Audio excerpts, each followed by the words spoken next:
né? Nosso pastor, tenha toda a liberdade, meu querido, está com a oportunidade agora. Amém, irmãos. Saúde a todos com a gloriosa paz do Senhor. Amém. Mais uma vez, revelar aos irmãos a minha alegria de estar aqui com os irmãos. Lembrei que o Eugênio me convidou, acho que foi na domingo, né? Foi domingo que você me convidou? Foi no dia da semana passada. Uma terça-feira. Foi terça-feira da semana mesmo. Me convidou para estar aqui. E hoje também eu vou dar primícia lá. Mas o pastor disse que não me prenderia, que eu precisasse andar, pegar, não me prenderia de ter cumprido com o que ele prometeu. Queridos, eu quero convidar os irmãos a uma reflexão na palavra de Deus, no primeiro livro dos Reis. Primeiro Reis, no capítulo de número 13. A gente vai ler alguns versículos, irmãos, que acharem. Primeiro Reis fica logo depois de 2 Samuel e antes de 2 Reis. Amém?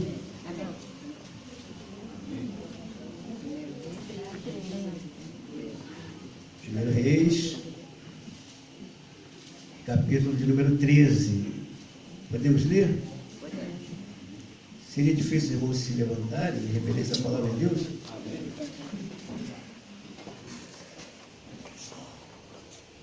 Nos diz assim, o assunto vai falar sobre o homem de Deus que veio de Judá.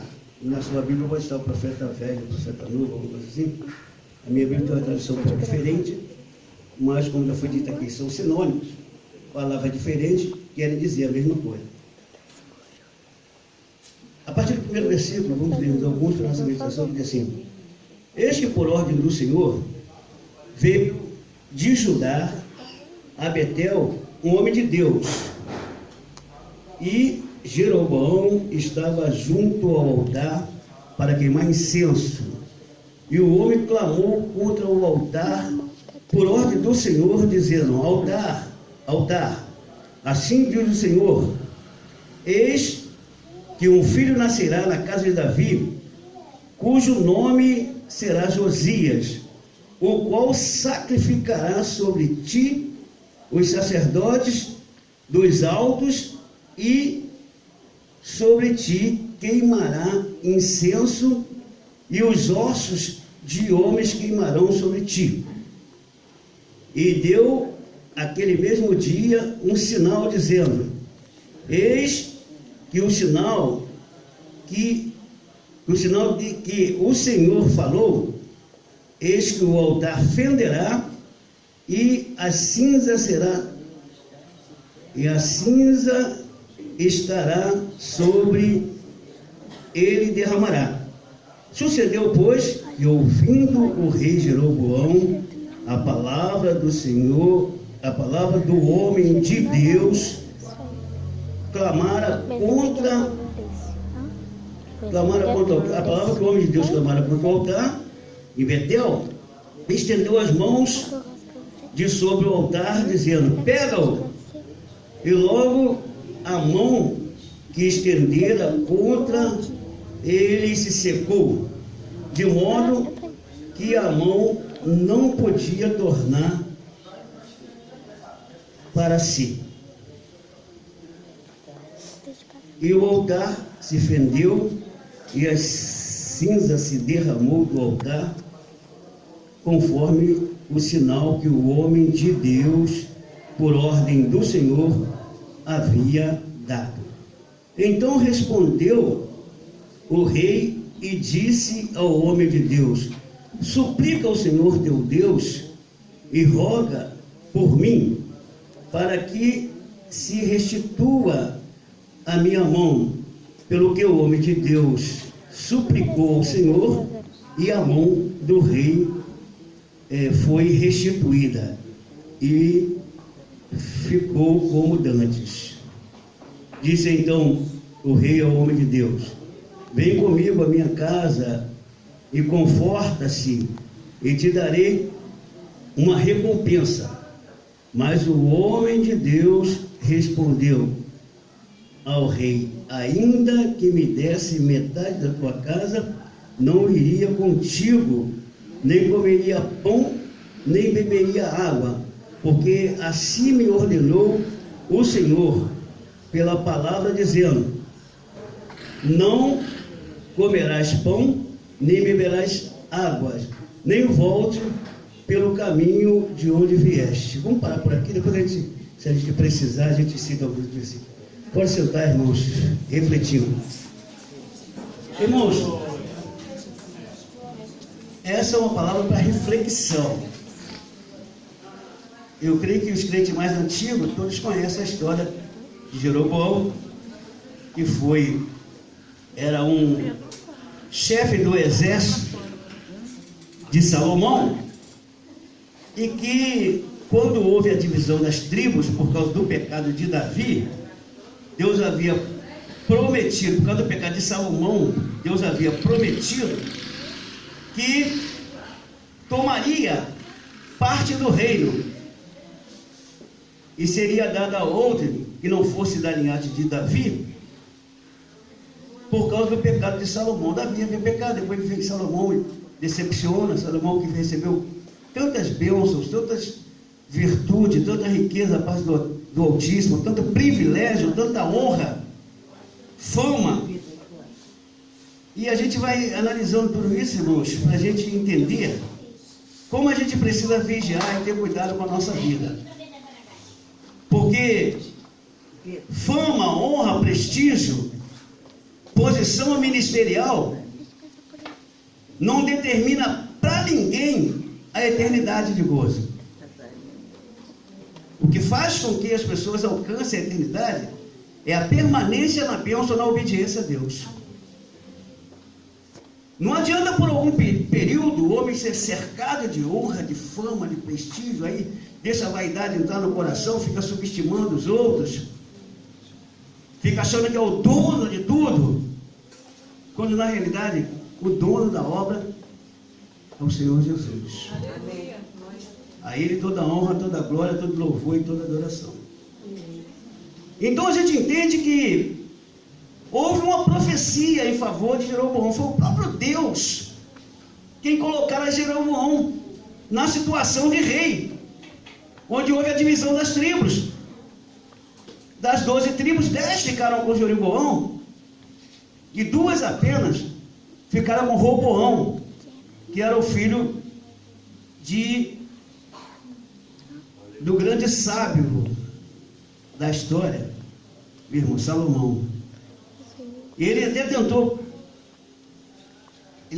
conquistar todo mundo, mas como ele quis ser vaidoso, Roboão, ele foi muito vaidoso.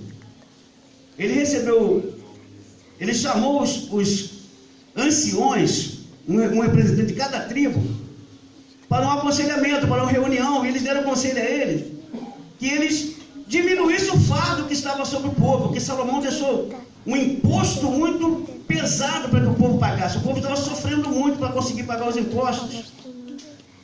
Então ele pediu, o povo pediu, que se diminuísse, porque eles estavam cansados de sofrer, já que Roboão ia assumir o reinado, que diminuísse o fardo sobre o povo. Sabe o que aconteceu, irmãos? Ele desprezou o conselho dos anciões, dos mais velhos, dos experientes, daqueles que haviam passado por inúmeras situações lá em Israel, e foi pegar conselho, sabe com quem? Com seus colegas da faixa etária, colega de escola, colega da juventude, e os colegas incentivaram. Como os colegas eram de linhagem de boa finança, eles não se importavam com o aperto que o povo passava. Hoje nós também vivemos uma situação como essa. A maioria dos brasileiros vive um sacrifício salarial, mas existe uma classe privilegiada que não está nem aí para a situação do país, irmão. Quanto mais desgraça há para o povo, mais eles se beneficiam. Como diz uma linguagem, um andar popular, uns vão chorando e outros vão vendendo lenço. O que vende lenço vai enriquecendo, bota gente para chorar para vender lenço. Então, queridos, a situação estava agravante. Ele foi tomar conselho com com os jovens, o que os jovens disseram? Não, nada, bota pedra em cima deles. Bota pedra em cima deles. Diz para eles que o seu dedo mínimo é mais grosso do que a cintura do seu pai. Entende isso, irmãos? O aperto seria maior do que eles estavam enfrentando. Tudo por causa de uma vaidade de um grupo de jovens inexperientes. Há muitas pessoas nos nossos dias também que desprezam os mais velhos, aqueles que enfrentaram inúmeras situações para conquistar a experiência. E como vê os mais novos, até nos nossos dias de pregadores mesmos, essa garotada que prega aí, que faz aquele trabalho no púlpito, aquele trabalho especial que eles fazem, que faz o púlpito de palanque, e faz aquela arte na pregação, aquele movimento que fazem, de pega daqui, pega daí, daquela rodadinha, grita, fala, não sei o quê. Por tudo isso, os pregadores que trazem a palavra, que traz o ensinamento, que traz o fortalecimento da vida espiritual, estão sendo desprezados por causa da verdade. A verdade não está sendo aceita, ela tem que estar maquiada. E aí, foi o que Roboão fez. Sabe o que aconteceu? O povo recusou, o povo se levantou contra ele. Só 2 tribos deram apoio a ele, que foi Judá e Benjamim. E as demais tribos ficaram do lado de Jeroboão. Jeroboão aceita ou toma governo pela determinação de profeta. Se você ler o capítulo 12, você vai encontrar facilmente aí no versículo, a partir do versículo de número 24 do capítulo 12, diz assim: assim diz o Senhor, não subireis nem pelejareis contra os vossos irmãos. Isso falando com Roboão. Nem pelejarei contra os vossos irmãos, os filhos de Israel. Volte cada um para a sua casa, porque de mim proveio isso. Então, quer dizer, o que estava acontecendo era o próprio Deus respondendo a Roboão por causa da sua vaidade, da sua arrogância, da sua presunção. O direito seria dele de dar continuidade à obra do Pai, mas por causa da arrogância, da soberba, Deus tirou dele o direito e passou para o que era antes chamado de servo, mas não um servo qualquer, era um servo que era o general do exército de Salomão. Aí ele diz assim, ó, o versículo número 25 diz assim: Jeroboão edificou a Siquém na região montanhosa de Efraim e habitou. Depois, saindo dali, edificou Peniel. Disse Jeroboão em seu coração. Aí começou também, já começou a entrar. Ele já começou entrando e também sendo vaidoso. Já começou sendo arrogante. Já começou querendo armar trincheira, com inveja do outro. O outro ficou com apenas 2 tribos. Em vez de buscar a Deus e dar prosseguimento, seguindo o que no tempo de sucesso de Salomão e de Davi, ele deixa a vaidade entrar, porque na realidade esse camarada demonstra que ele não tinha temor a Deus. Aí o que diz a palavra, aqui no versículo 26, disse Jeroboão ao seu coração: agora tornará o reino para a casa de Davi. Ele, com medo de que o reino voltasse para a casa de Davi, então ele faz conquistar o povo. O povo tinha o costume de ir a Jerusalém, onde ficava o templo. O templo que Salomão edificou estava lá em Jerusalém. E o povo ia sempre no dia de festa para lá para adorar, para buscar a Deus. E ele, com medo de que se o povo do reino do norte fosse ao reino do sul para adorar, ele fosse conquistado, porque lá tinha para eles, os israelitas, o templo era a maior riqueza, a maior preciosidade que havia em Israel, porque nele estava a arca que representava a presença de Deus. Então ele, com medo de que Roboão atraísse o povo da tribo do norte, ele edificou edificou, irmãos, templo em Betel e em Dan, e fez 2 bezerros de ouro. Olha só, os bezerros. Lembra do bezerro de ouro? Que fez com que Moisés se irasse contra o povo de Israel, quando ele desceu do monte com todo o povo adorando o bezerro, que eles forçaram barra em cima de Arão, e Arão fez um bezerro e eles estavam adorando o bezerro, porque eles estavam acostumados à idolatria lá do Egito. Então ele fez um bezerro também e falou: esse é o vosso Deus. Olha, irmãos, se tem algo que aborrece a Deus, é a idolatria. E a gente precisa ter muito cuidado, que tem pessoa que ela não tem coragem de idolatrar uma imagem de escultura, uma imagem de fundição, mas ela tem outro tipo de idolatria. É a mulher que idolatra o marido, é as ovelhas que idolatram o pastor. O pastor é o homem, ele precisa ser respeitado e honrado, mas não idolatrado. As pessoas que idolatram pregadores, pregador é um homem, ele precisa ser respeitado como homem de Deus, mas não idolatrado. Os cantores, algumas pessoas vêm ao culto e está determinado o culto dela na mente. O dia que não são aquelas pessoas da consideração do privilégio dela, ela volta como se não tivesse cultuado. Na verdade, ela tem que vir para adorar a Deus. Então, queridos, ele faz isso. Ele disse para o povo: aí está o vosso Deus, 2 bezerros de ouro. E ele começou, fez um altar como tinha lá no templo. Ele não só fez o altar do sacrifício, como também fez o altar do incenso, copiando o que estava no templo. Porém o Deus que eles se inclinavam era o Deus, um ídolo, um bezerro de ouro. E aquilo acendeu a ira de Deus, acendeu ele, a pecado de idolatria. Quando Deus deu a lei a Moisés e mandou que Moisés entregasse ao povo, uma das tábuas, a primeira tábua foi quebrada exatamente por causa da idolatria, por causa do bezerro de ouro que queria. Depois Deus dá uma chance. Moisés volta ao monte e Deus começa a escrever novamente a lei nas pedras com a sua própria mão. E Moisés continua, e a lei toda pronta, agora chegou a hora de passar o povo. No capítulo 20 de Êxodo você vai encontrar isso aí. No momento de entregar o povo, ele diz assim: falou o Senhor Deus todas essas palavras, dizendo: eu sou o Senhor teu Deus, que te tirei da casa do Egito, da terra da servidão. Não terás outro Deus diante de mim. Não farás para ti imagem de escultura, nem semelhança alguma do que há em cima no céu, embaixo na terra e nas águas debaixo da terra. Não te curvarás a ela, nem a servirás, porque eu, o Senhor teu Deus, sou Deus zeloso, que visita a maldade dos pais nos filhos até a 3ª e 4ª geração daqueles que me aborrecem. Mas no versículo 6 ele diz: e faça misericórdia em milhares aos que me amam e guardam a minha palavra.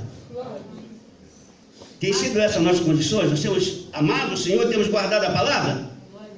Se a gente diz que ama, mas não considera a palavra, estamos negando o amor. Irmão, Satanás não está nem aí se você prega bonito, Satanás não tem aí se você canta bonito, Satanás não tem aí se você ora muito tempo. O que preocupa Satanás é a tua obediência à palavra. O que incomoda Satanás é a obediência à palavra. Ele não tem força contra os crentes que obedecem, contra os crentes que têm determinação de fé. E não se deixa, não se vende por qualquer coisa. Não está em busca de honra, de prestígio humano, mas está querendo agradar o seu Deus. Não está fazendo as coisas que os outros estão fazendo, vão fazer também. Muita gente fazendo errado. Existe um dito popular que diz: a palavra do povo é a palavra de Deus. Não, irmãos, Deus tem a palavra dele e ela é imutável, é única. Ele não muda para agradar ninguém. Pode uma multidão adotar um sistema, uma palavra, mas Deus permanece fiel na sua posição. E quem quiser, irmão, ser abençoado tem que obedecer. Nós estamos vivendo os dias da igreja que precisamos pegar o evangelho para crente. Os crentes estão se deixando levar, estão se vendendo, estão se influenciando, estão tornando-se adoradores da carne.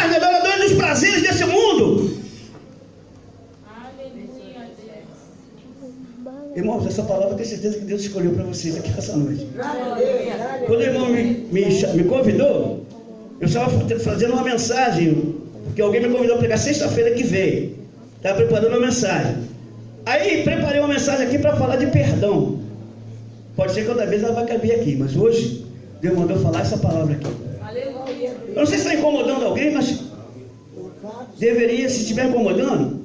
A única solução de quem não quer incômodo é passar a obedecer, irmãos. Porque a lei só é dura para quem é mole.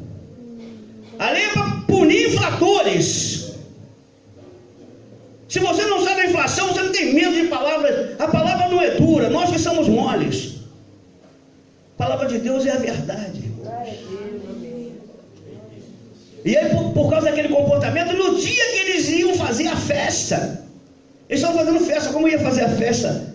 Lá em Judá, lá em Jerusalém, onde estava o templo, eles iam fazer também uma grande festa no mesmo dia para poder segurar o povo ali, para que o povo não fosse para a festa onde Deus estaria sendo louvado, exaltado e glorificado.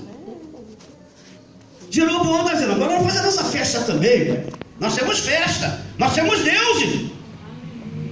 Só que o dele era Deus com letra minúscula.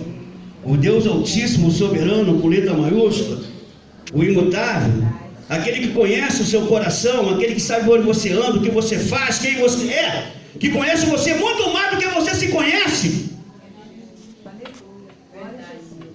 Ele não se deixa levar por respeitos humanos.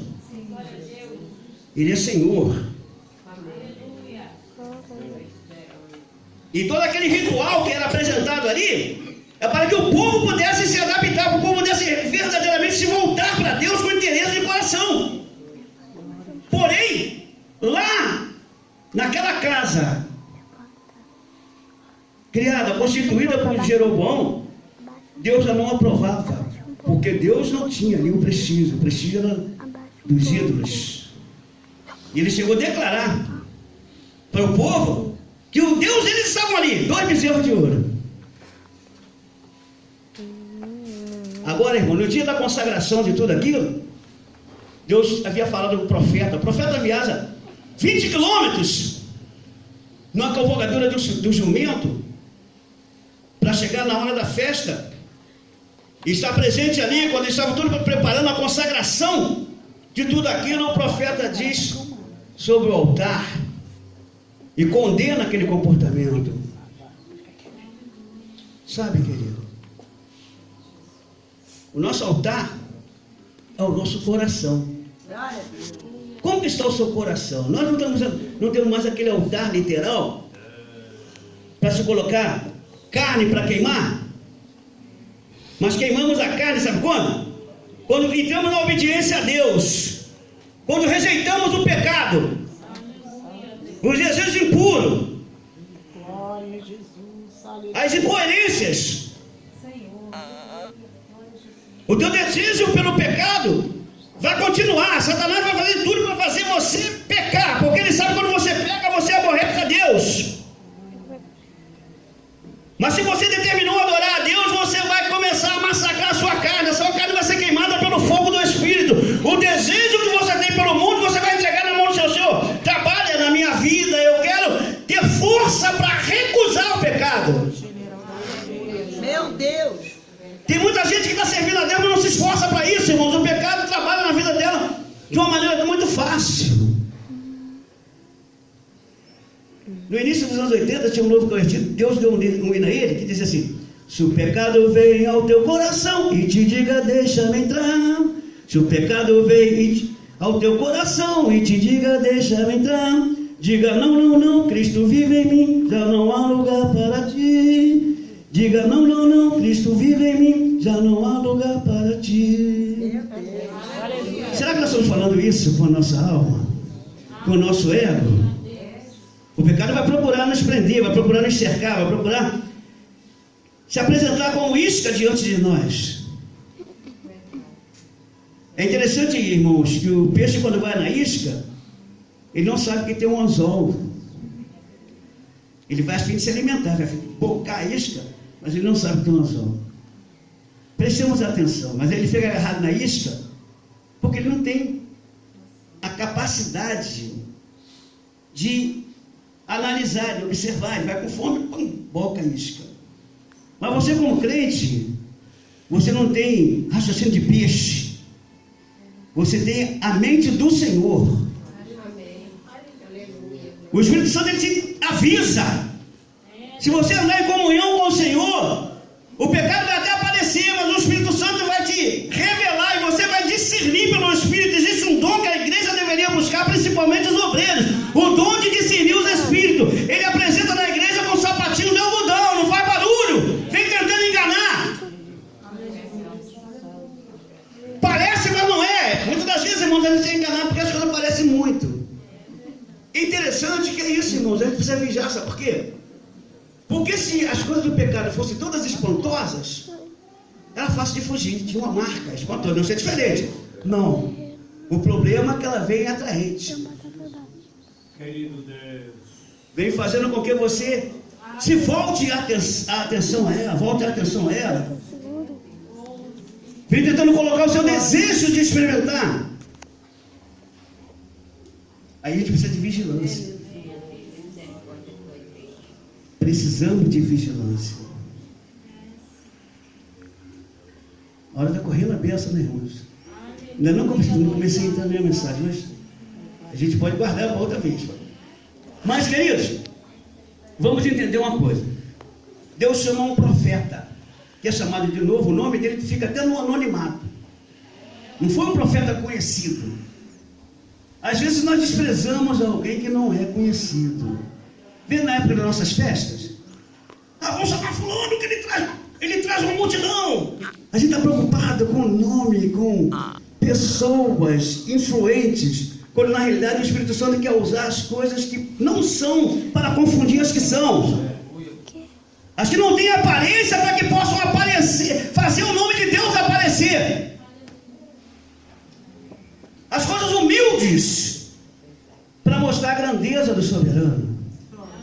É isso que Deus quer. Deus chama aquele profeta, e aquele profeta profetiza contra o altar.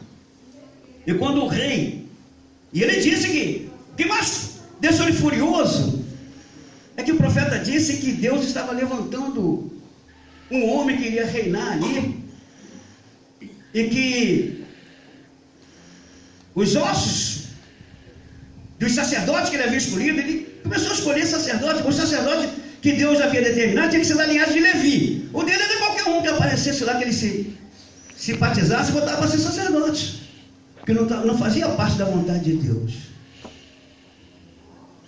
O que Deus tinha como abominação, ele começou a aceitar. Aí o profeta disse para ele que ossos de homens seriam queimados ali. Ele começou a lugar, nos montes, levar, irmãos, por montes, lugares de adoração, para apresentar como se fosse feitiço. O crente deve até vigiar com esse negócio de monte, tem que saber esse monte que você vai, como é que você procede, com quem você vai, como é que é o comportamento, que tem muita gente crente aí também, tipo macumbeiro também, esse negócio de monte. Tem gente que acha que o monte é superior à igreja. Na realidade, a coisa tem que começar no teu coração. Teu coração tem que estar consagrado a Deus. E isso não tem lugar não, querido.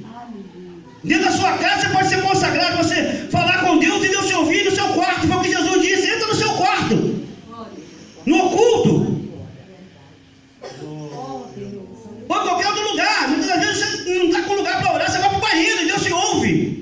Que é o oculto, é o momento que você tem ali naquele momento. Às vezes você está no meio de uma multidão e você precisa aclamar, mas você vai para o seu oculto. Qual é o seu oculto? É desviar daquele movimento ali e se ligar com Deus. Glória a Jesus. Tem gente idolatrando um monte, acha que é mais crente, vira mais crente, fica fanático e diz que é mais crente. Gente vai ao monte, mas não tem cuidado de ler a palavra. Gente vai ao monte, mas não quer comungar. Espero que hoje não tenha aquelas pessoas que são amantes de monte e esquece de muitas responsabilidades que ele está deixando para trás, porque ele está preocupado com um monte. Às vezes até dia de trabalho na igreja, que ele precisa estar aqui presente, ele está preocupado com um monte. Mas, irmãos, quando ele profetizou, o rei esticou a mão, mandou que pegasse ele, porque eles iam esfolar o profeta ali. Mas só, irmãos, é muito bom você fazer as coisas na direção de Deus. Quando Deus manda, Deus se responsabiliza pelo que Ele manda. Se você estiver na obediência a Deus, Deus vai se responsabilizar pelo que Ele manda você fazer.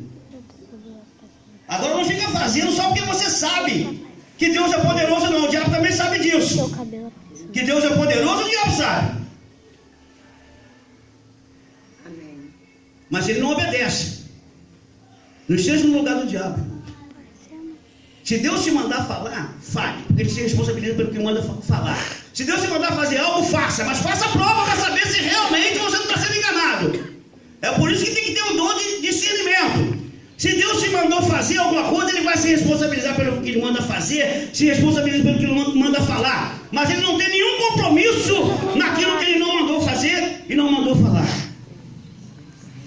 Então, quando ele havia mandado o profeta falar aquilo, ele na mesma hora deu cumprimento.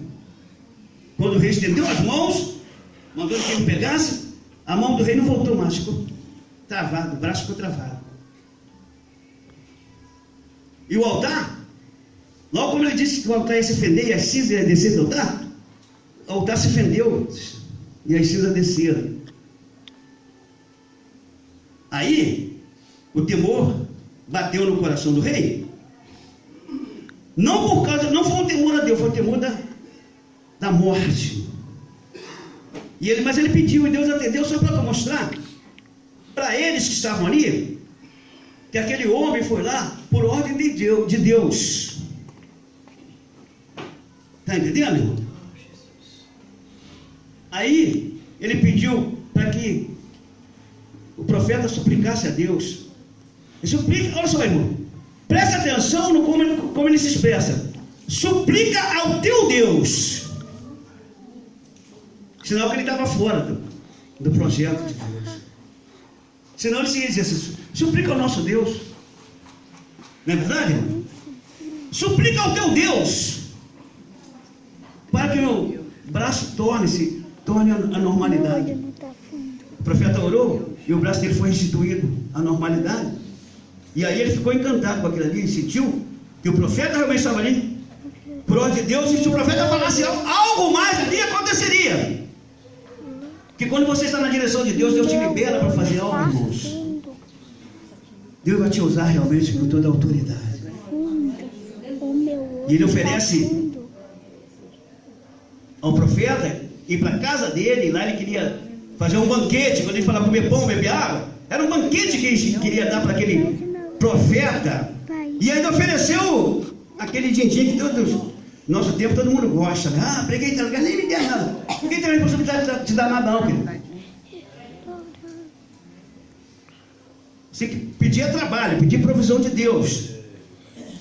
Mas ele rejeitou a recompensa. Olha, eu não quero nada teu. Mesmo que tu me der metade da tua casa, fique para você mesmo, não quero. Não vou comer pão, não vou beber água, porque estou por ordem de Deus.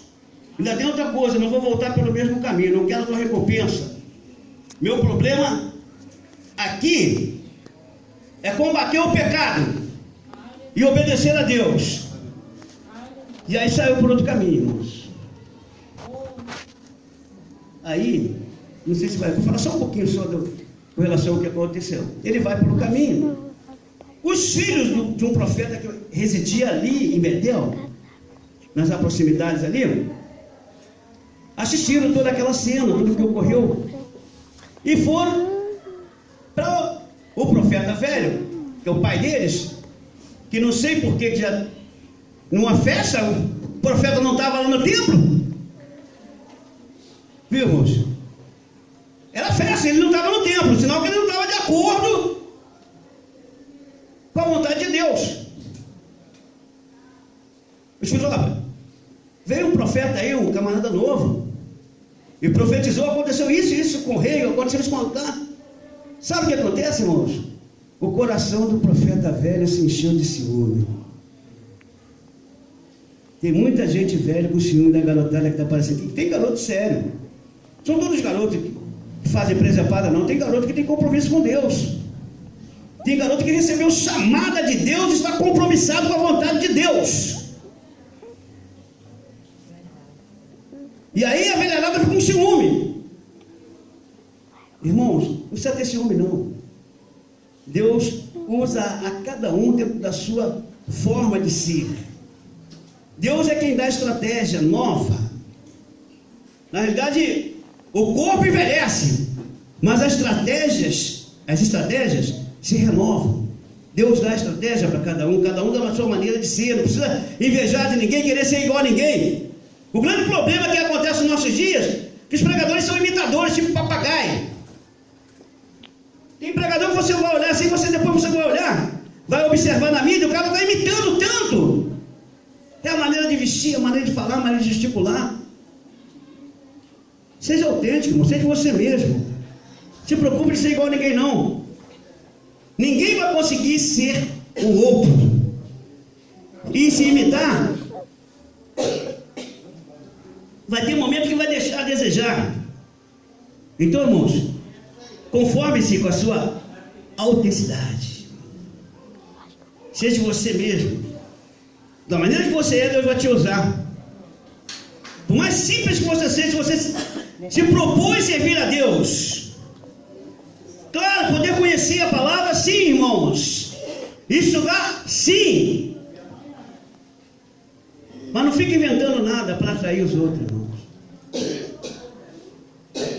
Porque os outros estão fazendo, está dando certo, não. Deus tem um tratado com você. O compromisso de Deus contigo não é o mesmo que tem com o outro. Cada um, Deus recompensará segundo a sua obra. Aí, sabe que a inveja daquele velho, aquele profeta antigo, falou para você dar o barco de alimento aí, vamos atrasar por onde ele está? Ele foi por esse caminho aqui. O profeta novo, que deveria seguir a viagem, quando houve esse tratado dos filhos chegarem em casa, avisaram o pai, até que aborgou o jumento, e foi atrás dele, se ele tivesse seguido a viagem sem parar, estaria muito longe, né? Mas ele parou para descansar. Por ser estava com fome, cansado também, porque por causa da fome, a fome traz um cansaço maior. Mas ele tinha que buscar força. Quem mandou ele lá, daria força a ele para chegar, para obedecer. Então ele parou, irmãos. Quando ele parou, ele foi alcançado pelo profeta velho. O profeta velho veio com uma estratégia maligna. Pergunta ele se ele é o profeta, mas que ele já sabia. É o profeta? Aí ele, eu sou. Irmãos, é perigoso usar esse título aí, que esse é de Deus, eu sou. Aí, meu querido, ele revela que Deus lhe havia mandado fazer ali. Aí o profeta velho disse, ó, eu também sou profeta. E o anjo me apareceu. Ó, ao engano, irmão. Tenha cuidado, irmão, com essas revelações assim. Não queremos desacreditarmos em revelação, em profecia. Mas precisamos fazermos prova. Precisamos julgarmos a profecia, não o profeta. A pessoa, irmãos, pode falhar. Mas o que Deus manda fazer não tem falha. A palavra de Deus não falha. Se ele tinha a palavra de Deus, Deus ia mudar, irmão. A Bíblia sempre disse que Deus é imutável.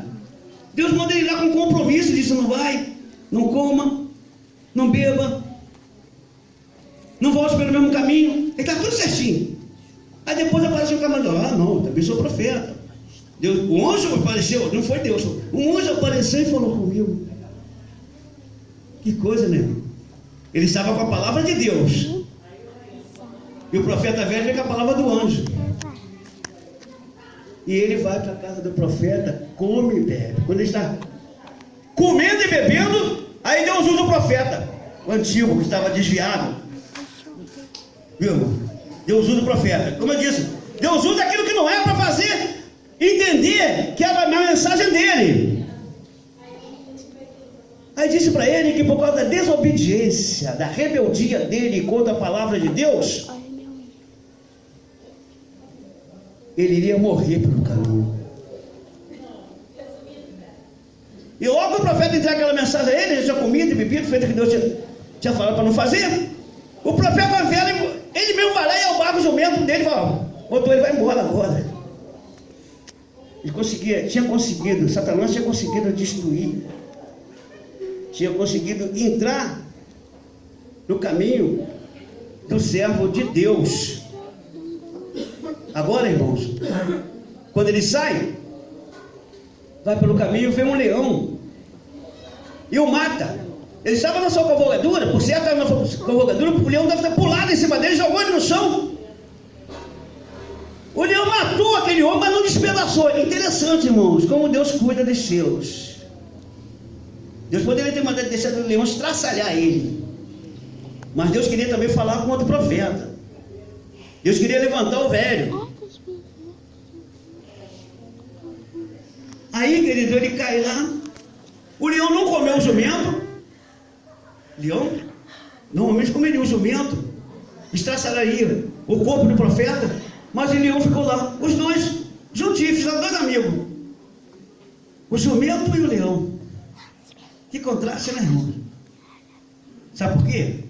Porque Deus estava presente ali, Deus protegendo o corpo do profeta. Agora essa notícia chega lá na casa do profeta velho, e ele vem sabendo que ele foi o grande culpado daquilo ali.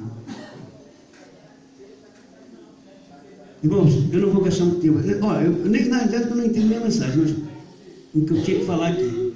Mas é importante que entendamos que a gente não pode desconsiderar a palavra de Deus. A gente tem que honrar a palavra de Deus. Se Deus falou com você, irmãos, a luta pode vir. Deus prometeu algo para você. Tem pessoa que passa à frente de Deus. Deus, de repente, usa alguém e fala: ó, tem um ministério contigo. Ele já acha que a partir daquele momento que recebeu aquela palavra, ele já é do ministério. Já começa a pleitar o pastor, já começa... Irmãos, espere. Primeiro vem a experiência. Davi foi ungido, era um garoto. E quando ele assumiu, ele tinha mais de 30 anos. Está entendendo, irmãos? Tem as experiências que tem que somar. Não são todos que são levados de repente. Mas Deus pode fazer também, chamar uma pessoa de repente, levantar ela, o caso de Paulo. Mas Saulo já tinha alguma experiência, estratégia de beleza, de guerras e tudo mais, e Deus foi falando com ele do outro lado. Ele era um zeloso sacerdote fariseu. Então ele sabia como lidar com esse negócio de lidar com a palavra de Deus. Pelo menos lidar com o grupo. Ele só não sabia entender os desígnios de Deus. E aí Deus chama ele e logo levanta ele. Mesmo assim ele ficou 3 anos com os apóstolos. 3 anos.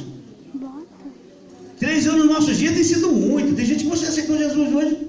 No outro dia, pastor, tem uma igrejinha ali, uma portinha ali. Pastor fulano. Meu Deus. Você começa a falar de doutrina bíblica com ele, dos rudimentos. Ele se enrola todo. Como é que vai ensinar os outros que ele nem sabe? Só a misericórdia, né, irmãos? Mas, irmãos, não vou tomar o tempo de vocês, não. Quem sabe eu posso vir aqui outra vez e dar continuidade a essa mensagem. Amém. Mas não quero tomar o tempo de vocês. Mas é só que entendamos o seguinte, irmãos. Que o amor e o ódio, muitas das vezes, estão no mesmo coração. Temos que sabermos administrar para o nosso coração, para que o amor permaneça e o ódio seja eliminado. Tem muita gente que está doente porque está conservando no coração rancores, mágoas, ódio, desprezo por alguém, traumas. Precisamos clamar ao Senhor para que o Senhor limpe o nosso coração, irmãos. Porque se o amor estiver reinando em nosso coração, não tem espaço por ódio. Se o amor estiver reinando em nosso coração, a gente não vai querer justificar o nosso ódio, a nossa mágoa. Tem gente que quer justificar, mas tu não sabe o que fizeram comigo, fez isso, não. Jesus me mandou perdoar e não falou em que circunstância. Então, se a gente não aprender a perdoar aqueles que nos ofenderam, a gente está atraindo maldição para a nossa vida. Sabe, irmãos? O coração de Jeroboão estava assim.